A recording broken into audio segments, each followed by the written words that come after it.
না, নাম জানে না, তাদের কি বগুড়ায় বিএনপি করে? ভাই একটি কথা মনে রাখবেন, আমি বুঝায় বুঝায় বলে দিচ্ছি আপনাকে। একটি কথা মনে রাখবেন, গত 17 বছর লড়াই করেছেন, জেল খেটেছেন না, রাস্তায় ঘুমিয়েছেন না। কে আপনার খবর রেখেছে?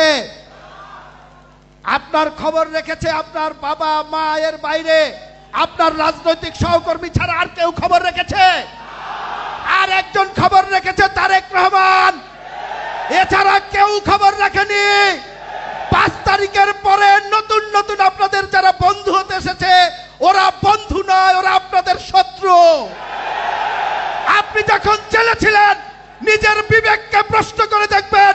আপনি যখন জেলে ছিলেন, আপনি যখন হাসপাতালে ছিলেন, আপনার পরিবার যখন অবহেলায় ছিল, আপনার কারাগারে থাকা অবস্থায় আপনার স্ত্রী সন্তান যখন মানবতার জীবন যাপন করেছিল, আজকে যারা আপনার বন্ধু হতে এসেছে তারা ওই দিন আপনার খবর রেখেছে কি রেখে নাই?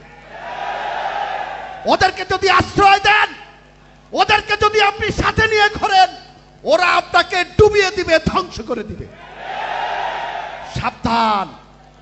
তারেক রহমানের বক্তব্য পরিষ্কার, এখানে কোন ধরনের যোগদান হবে না।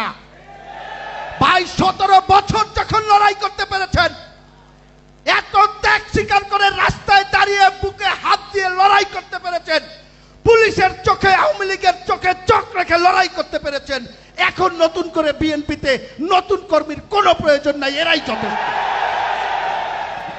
কর্মী তৈরি হবে, কর্মী তৈরি হবে। এই যে উপরে বসে আছে আমার প্রাণের সংগঠন, আমি এক সময় ছাত্রদল করতাম, যারা আমরা বসে আছি সবাই ছাত্রদল করতাম।